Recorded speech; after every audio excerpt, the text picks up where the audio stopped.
All right, as people are signing on, I just wanted to go over a couple of housekeeping items before we start our Economic Mobility Action Network Progress Update webinar. So this is a traditional webinar, which means you can hear us, but we can't hear you, and we can't see you.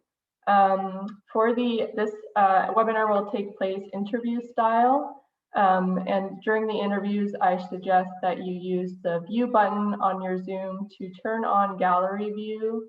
And then there should also be an option to hide non-video participants. This way you will just see the two people doing the interview on your screen. And throughout the webinar, you are welcome to use the chat box for any comments or feedback. And if you need to call in, the number is here on the screen, and it should also be in your Zoom email. So we're going to get started. I'm going to turn it over to Deborah to kick us off. Thanks, Melody. I am Deborah Elwood. I'm President and CEO of CFLeads, and I want to welcome all of you to this briefing and progress update on the CFLeads Economic Mobility Action Network. For those of you who don't know, CFLeads is the national network of community foundations working together to build strong and resilient communities.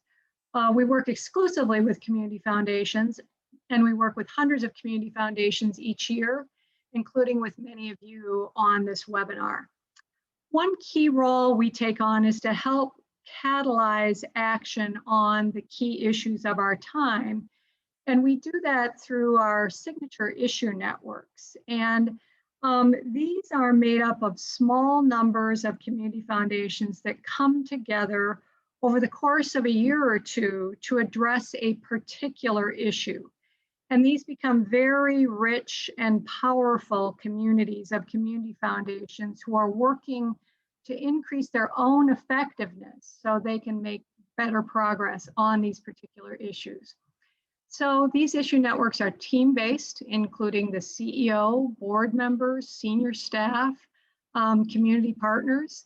They last, as I mentioned, a year or two, and so are very iterative, with each meeting building on the next, very participant-driven in terms of what participants need, and very action-oriented to help each participant drive a specific local agenda that they bring to the table.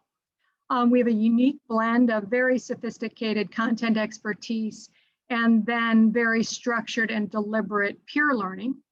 And then these are structured around the 5 core competencies of community leadership. Next slide, Melody. Which of course include engaging residents early on in envisioning and shaping community agendas, commissioning local data, working across sectors, shaping policies and systems, and then marshaling resources from well beyond the grants of the community foundation to address the issues of common concern. And you'll hear more about those particular competencies from the CEOs later. So the Economic Mobility Action Network is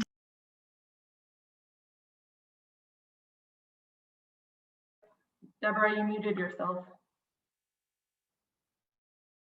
Sorry, do you think after being on Zoom for a year and a half, I'd know how to use it?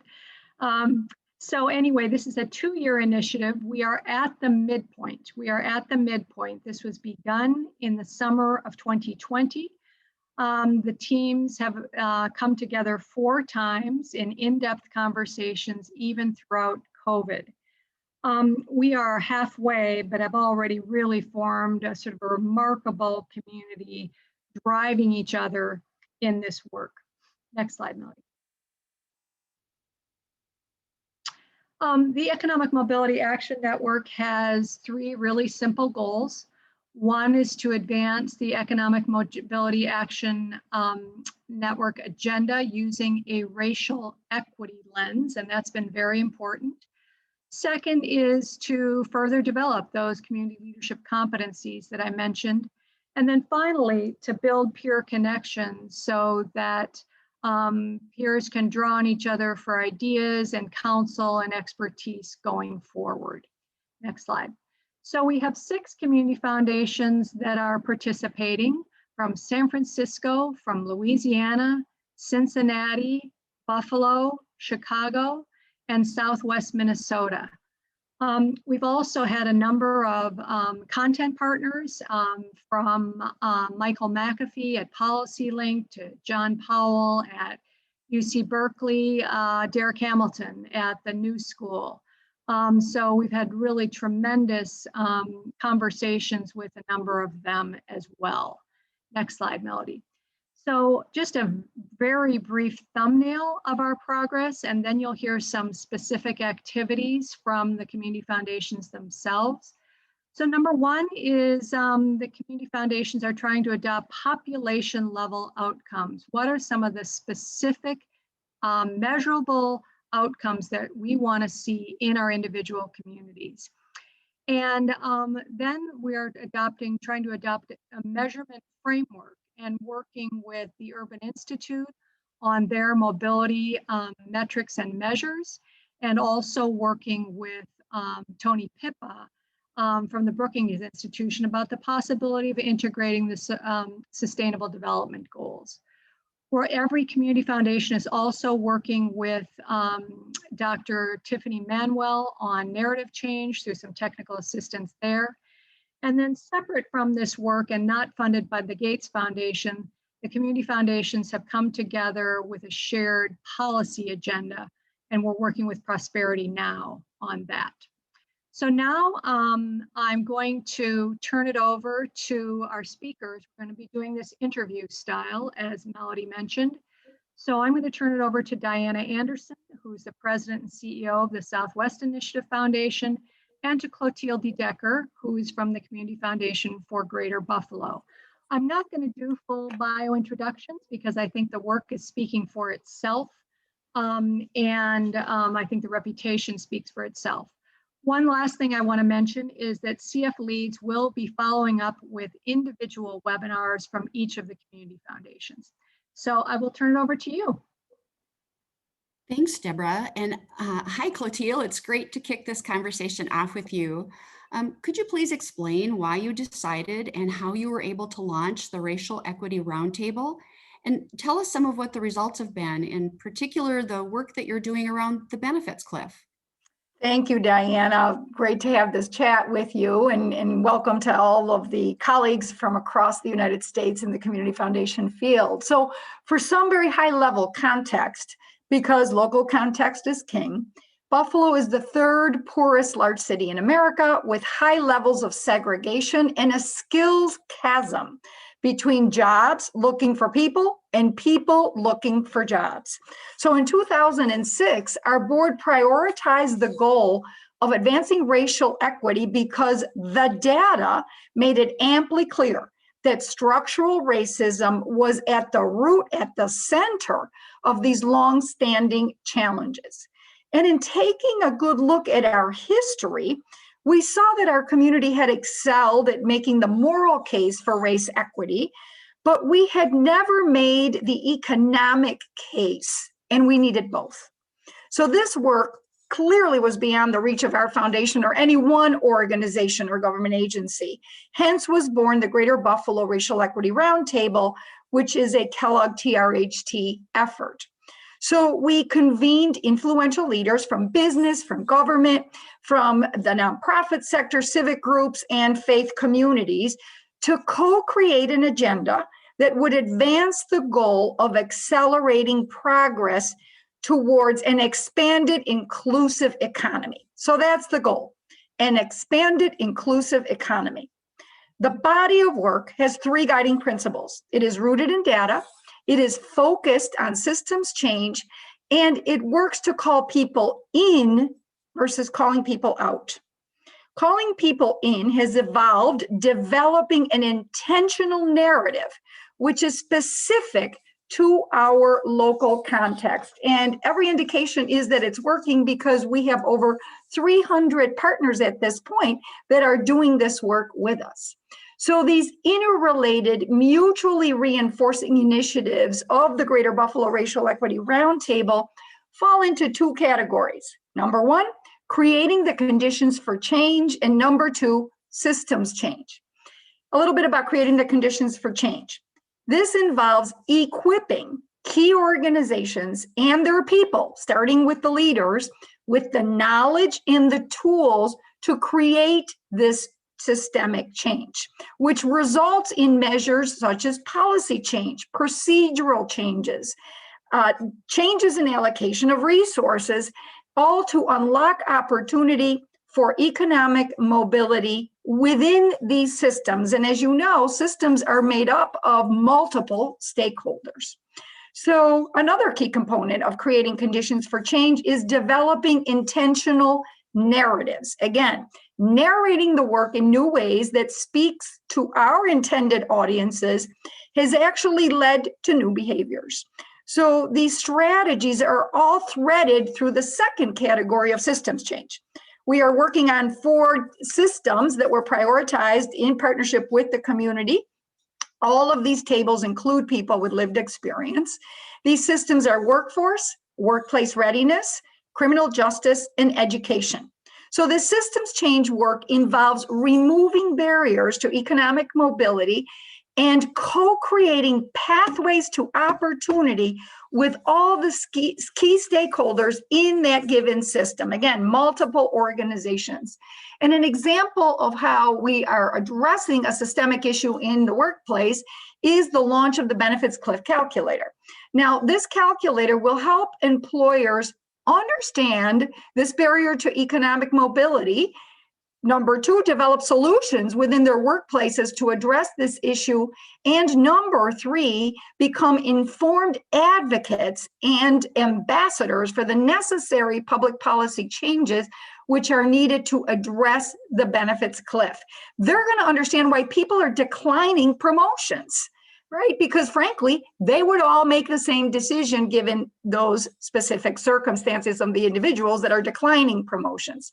And a final example of how we are addressing a systemic issue is we are actively building and co-creating with over 50 partners, of those 300 in total, a youth employment system focused on 16 to 24-year-olds, so we can get at the front of that workforce system pipeline and enhance the supports and opportunities for success.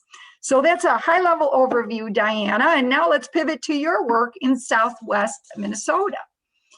Last year, Minnesota became the epicenter of calls for racial justice in the wake of George Floyd's murder. How did your foundation lean into your community leadership role in response? And how did you engage with community residents, cross-sector partners, and funders to build support for your racial equity agenda? Thanks, Clotilde. The disparities laid bare by the pandemic and the murder of Mr. Floyd certainly had a profound impact on our work over the past 16 months, as it did for all of us. Our foundation serves a very rural region of the state. Currently, about 14% of our population is BIPOC. And in some communities where new waves of immigrants have come to live and work, that percentage is much higher. The unrest that was so visible in the Twin Cities didn't show up here. There is strong support for law enforcement in our conservative communities, and calls for police reform, especially when using the word defund that defined the protests in Minneapolis, were met with great resistance. Our past approach to race equity would be described as actions speak louder than words. For 5 years, race equity has been the lens we've used to design and implement programming and make grants, but you wouldn't have found it on our website or in our materials. And in early 2020, our board and staff did a deep dive to revise our organizational values that really put equity at the center. This gave us a place to start talking more directly about our equity work and proved invaluable as we leaned into our values for decision-making and messaging throughout this past year. Mr. Floyd's murder and the unrest that followed really prompted our board to commit to using our community voice and reputational capital to find those words that reflect our commitment to the shared power and prosperity, which is at the center of our economic mobility agenda. And it's a two-pronged approach, narrative change and community engagement. We've been intentional about lifting up new and different voices through our storytelling and talked more directly about our race equity programming, like the Southwest Minnesota Teacher Preparation Partnership that's getting students of color on a streamlined path to becoming a teacher. The Government Alliance on Race Equity, our rural communities cohort equipped small cities to develop equitable policies and practices. Our work with Welcoming America and Welcoming Week, which is a national celebration that we support in our communities to help create a sense of belonging for all. And the business financing, technical assistance, and training for the growing numbers of diverse entrepreneurs who are really revitalizing our rural main streets. And I would say that participation in the cohort has helped us get really clear about how to move forward on those strategies. The discipline of our regular action planning and progress reports pushed us to set aside time for thoughtful discussion in the midst of the pandemic response efforts, which often were very chaotic. And as I look back on the process, I can see how our strategies have evolved from our original ideas to a clear and cohesive roadmap that we're using today. We know as a white-led organization, we have an obligation to educate ourselves and the broader community about the stark difference between equity and equality. The idea that everyone should be treated equally and those who work hard can achieve their dreams is widely held here. Many people feel that their own lived experiences of pulling themselves up by their bootstraps are not valued in conversations around why equity matters. It makes it difficult to even start conversations and offer alternative experiences when that narrative of rugged individualism is so entrenched. We also know, unfortunately, that anti-immigrant groups have been emboldened by the divisiveness and are more vocal and visible during the times when communities are coming back together around events that are designed to build community. So we held an anti-hate awareness and action forum in December in response to the arrival of a white supremacist group that bought a building in one of our small towns.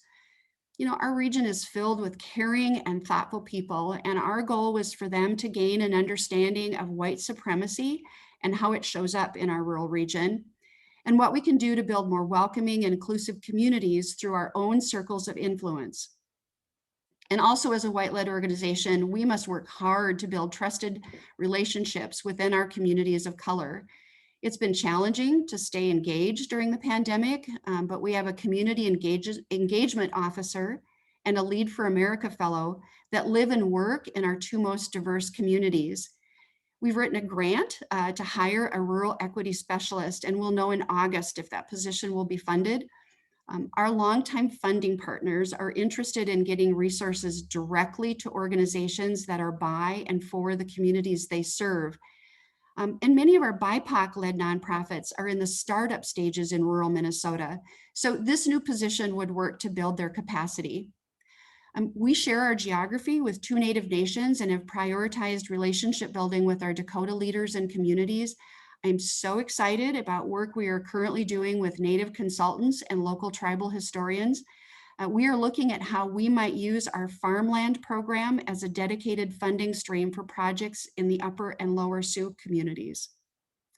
Internally, we've been working hard to build the muscles we need as individuals and teams to understand race equity and have those really difficult conversations with stakeholders as we listen, learn, and offer resources and work to align the different areas of our own work. Staff have hosted informal conversations to process and practice together. And for the last year, a board and staff task force looked at how our actions and words align and set important groundwork leading into the next phase of our strategic planning year. And we're expanding this processing and practicing to other regional organizations through a coalition of equity advocates. We're convening 14 key nonprofits, agencies, and institutions to collectively raise awareness and strengthen our shared messages around race equity. And it's a way that we've been able to engage Dr. T and the team from The Case Made in some really exciting work. So more and more, I am hearing that people are tired of the divisiveness and want to focus on creating a future for themselves and their families. It feels like as a community foundation, we are uniquely positioned to help bring people together around a shared vision of vibrant and welcoming communities. And I just have to say that the Economic Mobility Action Network has exponentially increased our capacity to take on that community leadership role. And now I'm delighted to turn it over to our colleagues, Helene Gale, President and CEO of the Chicago Community Trust, and Alan Katz, President and CEO of the Greater Cincinnati Community Foundation. Great, thanks so much, Diana and Clotilde. As always, I learned so much from listening to the colleagues in the field. And I guess I'm going to start as the questioner and ask Ellen a couple of questions. And so maybe just first, if you could explain why your community decided to focus your economic mobility agenda on Black women and their families.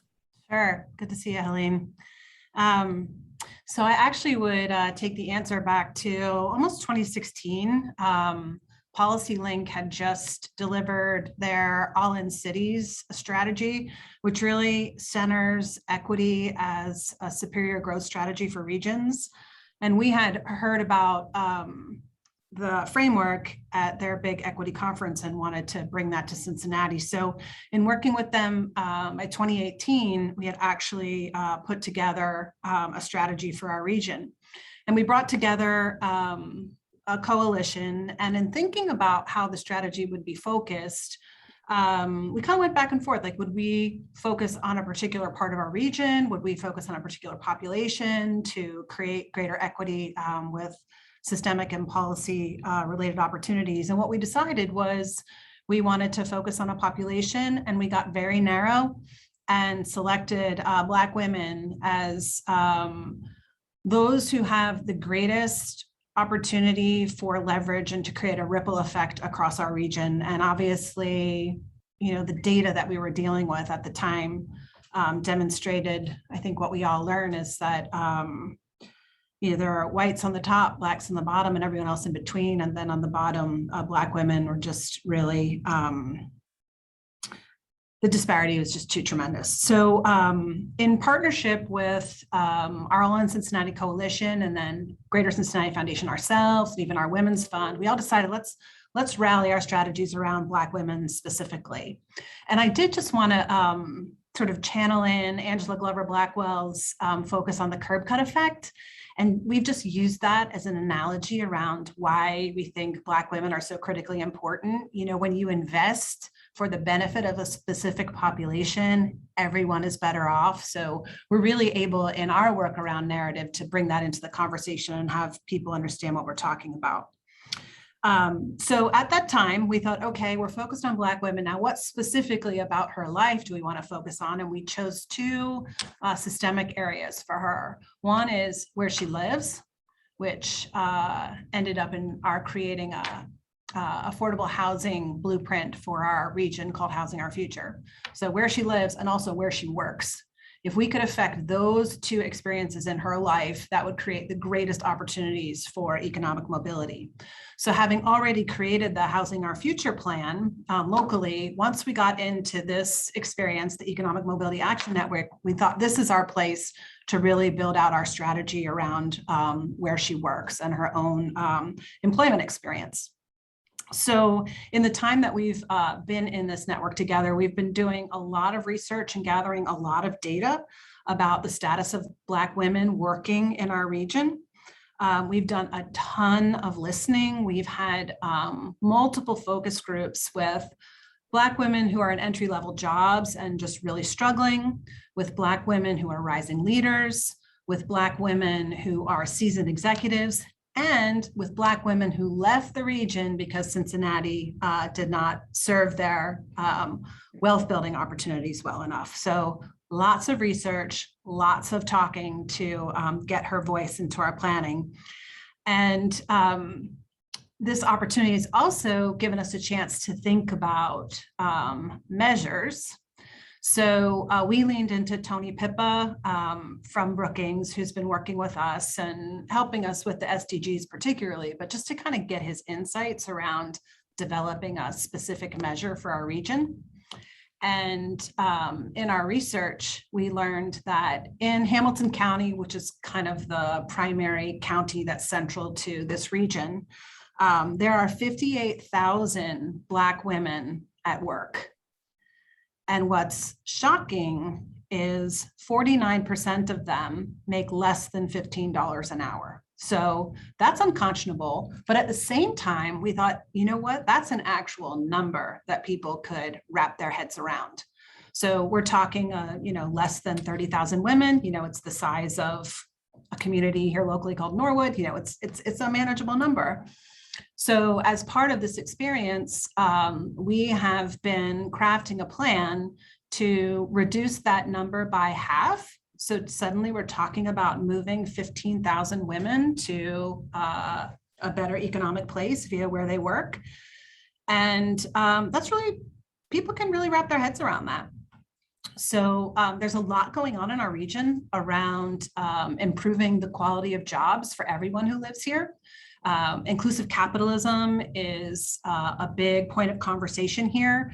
We have done a lot of systemic work with the National Fund for Workforce Solutions. So we've got some system-oriented focus on categories of work. We know where these 58,000 women are working. And now we're just trying to influence those initiatives and organizations, public and private, across our region that are trying to improve the quality of jobs. So we feel like we've got great momentum. We're trying to take advantage of what's already like positive and moving in the region. And rather than coming forth with like the Community Foundation has a plan, which, everybody's got a plan. We wanted to come forth with like, hey, if there's just one thing that you could put on your radar as you're doing this work to improve economic mobility in our region, please make it be reducing the number of Black women making less than $15 an hour, because their economic mobility is going to affect us all. So that's how we've been focused. That's great. And you kind of in that answer answered my second question, which was going to be around the measurement. And I think you really brought that out very well and really highlighted how you hope that this will actually have some systemic change beyond just what you're doing, but having that very measurable target, really is a great way of rallying people and aligning efforts in one direction. So that's great. Awesome. Well, thanks. Thanks for sharing that. You bet. And I have a question for you. All right. So specifically for you in Chicago, I mean, you've been doing amazing work around policy and effective policy. So what's the importance of that been in your economic mobility work? And what specific levers is the Chicago Community Trust trying to pull to increase economic mobility? So, thanks for that. And, I would also just say, one of the things that I find has been so helpful in this whole economic mobility action network has been the opportunity to have these kind of peer-to-peer conversations, because I just feel like we learn so much, and it's so valuable to have people who are going through on a similar journey be able to share their common experiences or different experiences and learn from them. So, and I've always learned from you and the others who are on this network. So it's a great part of, I think, what CFLeads offers. So let me just say a little bit about our overall strategy. I came to the trust about almost 4 years ago now. And, it was very clear that our board, as well as our staff, wanted to think about our work in a more impactful way. And, we were very traditionally focused on different work streams of health and education and the arts, et cetera. And, we thought we would step back and think about, how does all of what we do add up to something that would have greater sustained impact in the Chicago region? And that could be a lever in many ways for a lot of the challenges we face, whether it's health, whether it's violence, whether it's access to education, et cetera. I mean, after doing, just as you were saying, we looked at the data, and it was very clear that underlying so many of the challenges that Chicago face is this sustained and growing wealth gap. And that it was very much a wealth gap that was could be traced to racial and ethnic groups, particularly Black and Latinx, and very much linked to some of the longstanding history of segregation. And I think people will hear this throughout all of our discussions, how this issue of racial segregation really has had such a huge impact, particularly on the issues that we all tried to work on. So we decided to make closing the racial and ethnic wealth gap our highest priority. Also very important, and I harken back to some of the things that Clotilde said, not only was it the right thing to do for obvious reasons, in a region where 2/3 of our population are Black and Latinx, that wealth gap is holding our whole region back. So, it was the right thing to do, but it was also the smart thing to do. In doing that, we looked at a strategy that focuses on 3 prongs. 1, growing household income. 2, catalyzing investments in disinvested neighborhoods. And then 3, building collective power at the community level. So household, neighborhood, and community levels. And, we looked at ourselves, not only as we were thinking of our strategy, not only in terms of what would we focus on, but how would we work? And we recognized that, we wanted to go from, as has been said many times, from being a grant maker only to also being a change maker. And while grants were important, we felt like we had more that we could do to really shift what was being done and having longer term impact. And one of those other levers was the policy lever. And as I often say, if we look at the wealth gap, we know that poor public policy got us to where we are. Things like redlining, for instance, across the nation, and what that did to take away wealth or deny wealth, building tools for people of color. So we decided that policy and advocacy was going to be an important tool. And as a community foundation, different than private foundation, we have the ability to advocate. We'd never really used that. So we, in all 3 of those pillars that I mentioned, growing household wealth, in catalyzing neighborhood investment, and building power at the community level, we have a policy component to all of those. So let me just give you an example. The Community Reinvestment Act. A lot in the news about that today, because CRA was on the path towards being refined. Now with a new administration, that is a second look is being given, and hopefully in ways that will make the Community Reinvestment Act even more effective. We're looking at things like child savings, baby bonds, other things that would be wealth stabilizing and wealth growing for at the family level. We also look at things like debt. We know that whether it's student debt, bad mortgages, or even things like discriminatory fines and fees, all of those things, if people actually accumulate assets, strip away wealth. So we're looking at ways to build wealth, as well as policy levers that can help to stabilize and build wealth, as well as not strip wealth.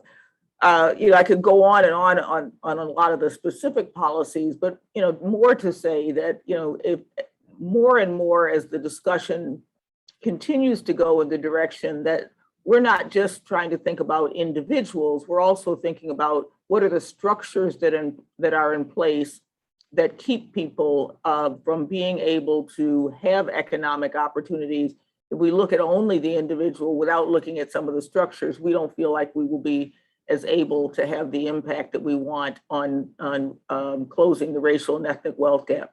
So that's kind of where we are and what we have been up to and how we're thinking about using policy and advocacy. And again, as I mentioned, we have just created a new unit within the foundation on policy and advocacy, because we believe that that's an area where we can blend a lot and have a really important sustained impact. Yeah, that's fantastic. And you have a really talented team in that regard. It's really nice to have access to them through the network. So yeah. Anyway, great chatting with you. I think we turn it over to Flozell in Louisiana, who is going to be chatting with Fred out in San Francisco. So great to see you. See you. Thanks a lot, Helene and Ellen. I'm really glad to be here with all of you, and in particular, Fred, to get a chance to check in with you today. How's it going? It's going well. How are you? Good to see you. Fantastic. We can't complain. It's been raining every day here in New Orleans for the last 45 days, but other than that, we're doing okay.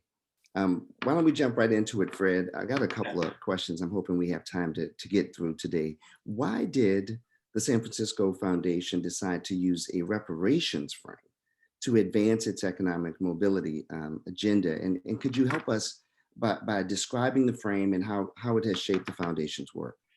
Yeah, thanks for the question. And I'll just join our other colleagues in just saying how great it is to be able to hear about, once again, everybody else's work. Every time I hear it, I'm taking notes and figuring out what I'm going to steal. But, you know, I guess I would start, Ozell, by just explaining kind of the focus of the work that we brought to the network. The focus of our economic mobility work is on a project that we've been working on for many years now with the city and county of San Francisco called Hope SF. And what Hope SF is really about is focusing in on four of, I would say, probably some of the most dilapidated housing developments, public housing developments in the city, in some of the kind of most isolated parts of the city and county of San Francisco.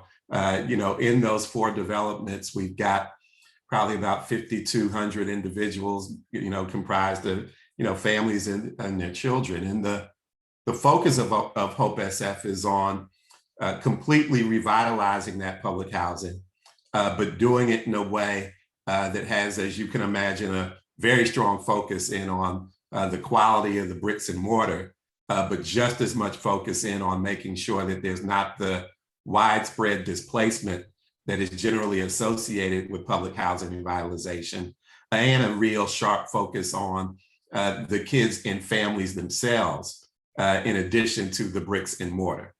And the sites that we're talking about are sites where families and communities have been the victims, Flozell, of years and sometimes decades or generations of disinvestment and neglect, social and economic isolation.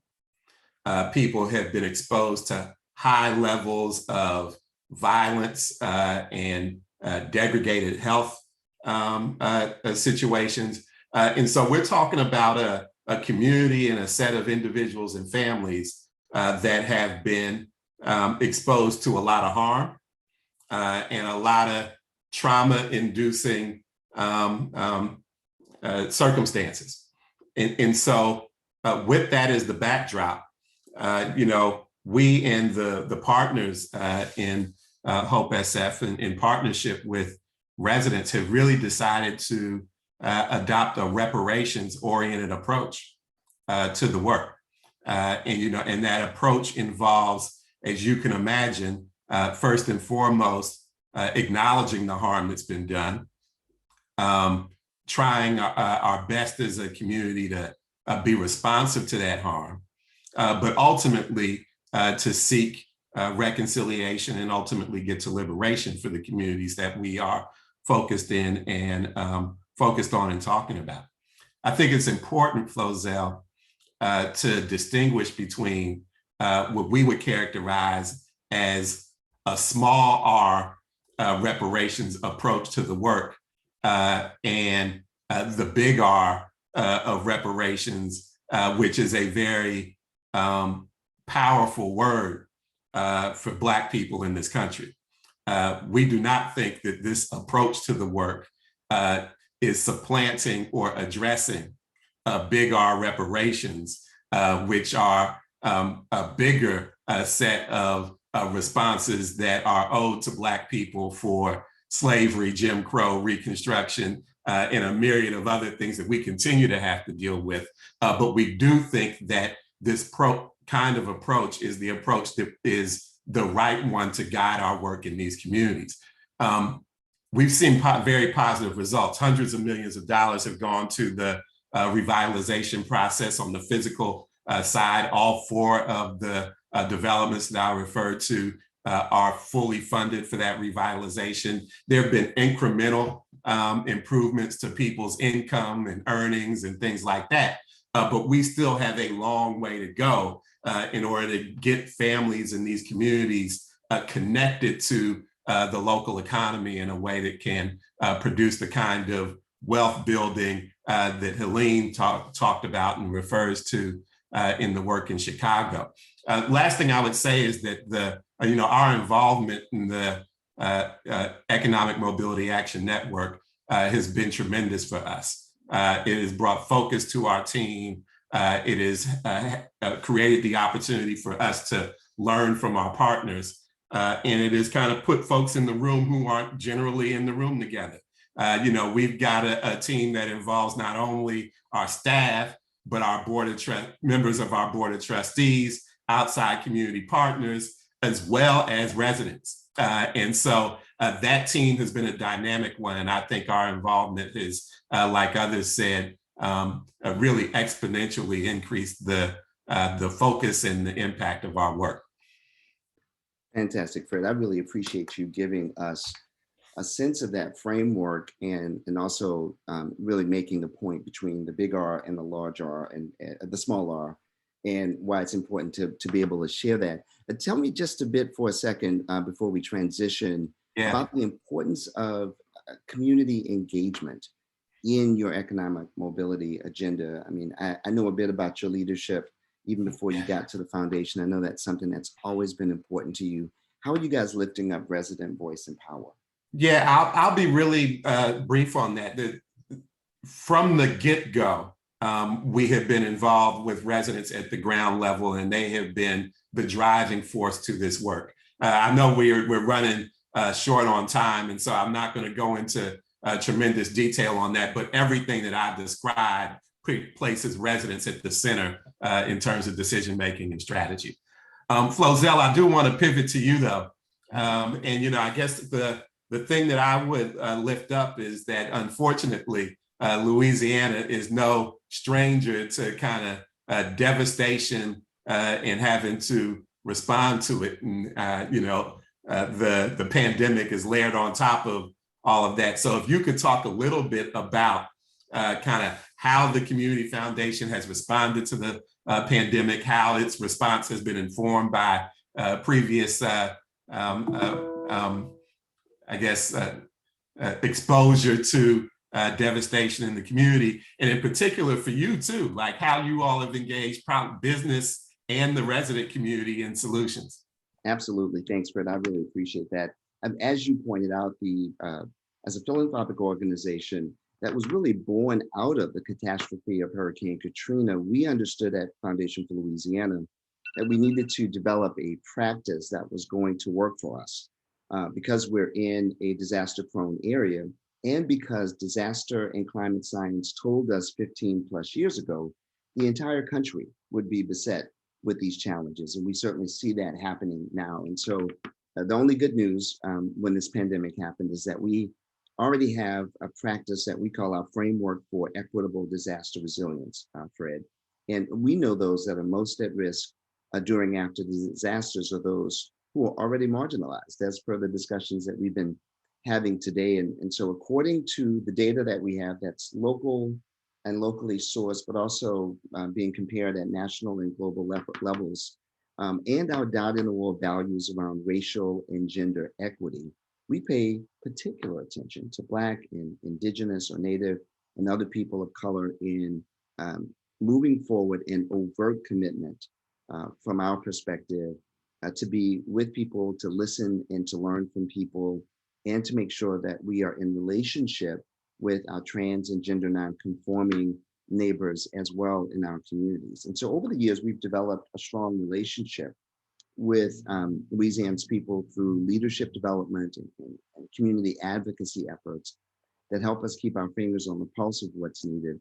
And our framework is in deep response to that relationship. And we continue to build on that. And so a few things that we've seen and that we've learned in the context of this extraordinary pandemic really goes back to the basics for us. Funding through our grant-making grassroots groups, many that we have historically funded because we believe in consistent, deep relationship through our funding patterns, but also new groups who are working at the intersection of public health, organizing and messaging, we realized that where trust is built and where decisions get made at the community level about what people will do to protect themselves and their businesses and their families' economic well-being is deeply tied to where their trusted relationships are. And so we were very carefully in community finding groups we may not have funded before, but who were deep inside relationships with populations of people who were most at risk in the pandemic.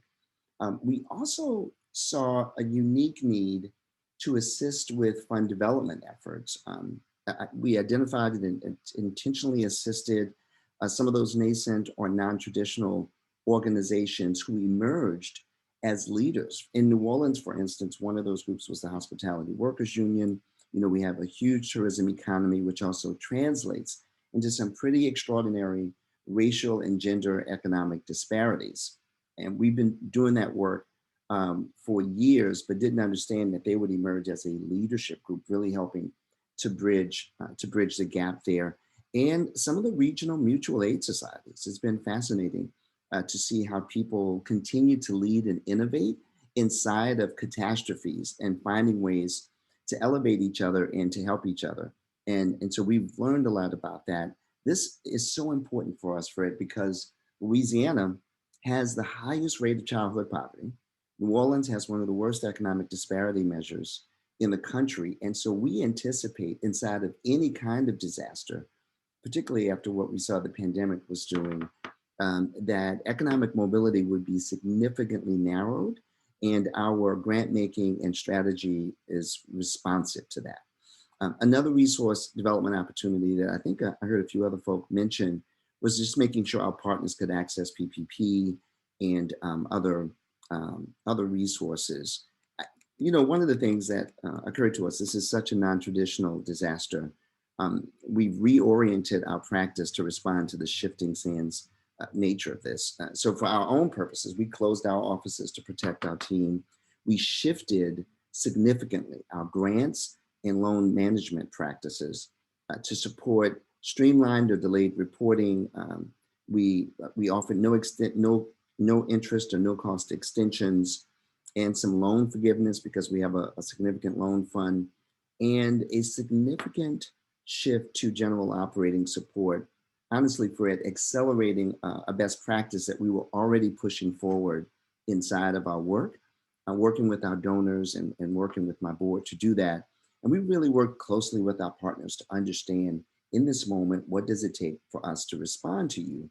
And that really guided our steps. And the last point I'll mention is that the heart of our work is at scale policy change and structural change, as has been mentioned before, across all sectors, including philanthropy, by the way. And so a few ways that manifested in the moment for us with this pandemic is with mission critical grants to support deepened resident and advocate engagement in the Louisiana Climate Initiatives Task Force. And it doesn't seem like there's a tie there, but we wanted to deeply tie equitable access to local jobs and entrepreneurial opportunities in the climate economy to the broad policy work that's being done at the intersection of climate science and its impact on the health of our people, including our unfortunately infamous Cancer Alley communities. Having endured 7 named storms last year during this pandemic really heightened our understanding of the particular need for this work, in addition to us accelerating some investments in cooperative economic strategies. As a state that has the largest level of incarceration in America, and with these sort of deep racial economic disparities in both urban and rural parts of the state, there is a growing demand from our people to finance and support alternative economic mobility options that particularly empower Black and Indigenous and persons of color communities across the spectrum of cooperative economic models, especially, Fred, employee-owned enterprises. Again, shifting wealth, shifting power as a part of that strategy, we think is what's going to continue to get us through the rest of this pandemic. Thank you, Flozell. It's always fantastic to hear about your work, and it's so dynamic and so comprehensive. Thank you so much for sharing with us. Deborah, I'm turning it back over to you. Thank you, Fred. Thank you, Flozell. And thanks to all of our speakers here today. Just gives you just an incredible sense of the important work that each of these community foundations are doing in their communities, each a little different, but as you could see, also really touching on these core competencies of driving with data, driving with resident voice, the cross-sector work, the deep policy work, and even the bringing new resources to the table. So I really want to thank all of these community foundations and the CEOs for all the incredible work you're doing to advance economic mobility, but with racial equity at the center. Each in your own way, but just really, really centering racial equity. So I know this was just a taste for all of us here at the webinar. So as I mentioned, we will be doing some deeper dive webinars with staff from each of the community foundations, so you can get a little bit more detail. And now I would like to introduce Kyra Woods, who is the Deputy Director of Economic Mobility and Opportunity at the Bill and Melinda Gates Foundation. It's been wonderful to have Kyra on board as a partner and ally and supporter, and to have her be as engaged as she is. So Kyra, in her role as the Deputy Director at the Bill and Melinda Gates Foundation, she develops and advances the Foundation's U.S. Economic Mobility and Opportunity Strategy, which I think many of you know is really important at the Gates Foundation. And it's a national effort that they've undertaken to increase the number and range of actors committed to dramatically increasing mobility from poverty. So no surprise that they are partnering with community foundations in this work. So as I said, we're thrilled that she's been supporting us and engaging with the Economic Mobility Action Network. She brings a public health background to this, which is just sort of so fortuitous in this time, and has served in senior advisory roles in the Obama White House and the U.S. Department of Health and Human Services, and has just a terrific experience to bring to this work. So I'll turn it over to you, Kyra, and again, thanks so much for your partnership. Thank you, Deborah. I really appreciate the kind introduction. And I'd like to add to your thanks with a special thank you to the presenters for your commitment to the equitable approaches you've been taking to this economic mobility work, for taking on a new challenge that has the potential to lead to greater impact in your communities, and also for your willingness to share lessons with other community foundations and philanthropies. Deborah, I'd also like to thank you and the rest of CFLeads, because you all are helping community foundations writ large sharpen their community leadership skills. And you've taken great care in building a strong learning community that drives toward action, and that I really hope leads toward more and more population level change.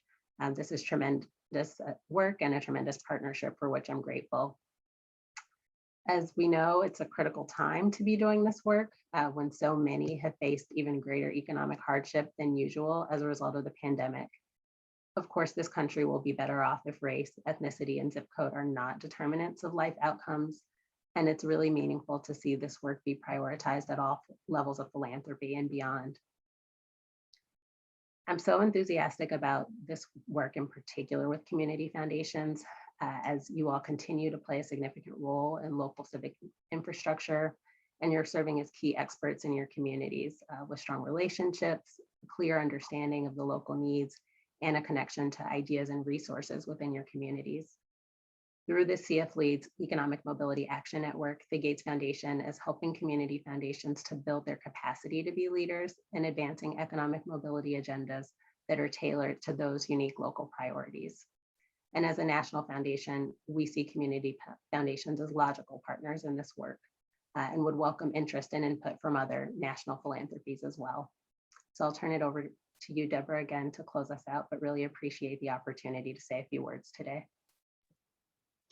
Thank you, Kyra, and thanks again for how much you have really helped the foundations, not only just to advance the issue, but your commitment to helping them and giving them the resources to build their muscle. And we can see all the tremendous work that they are doing with those resources. So thanks so much. It's been a really wonderful partnership.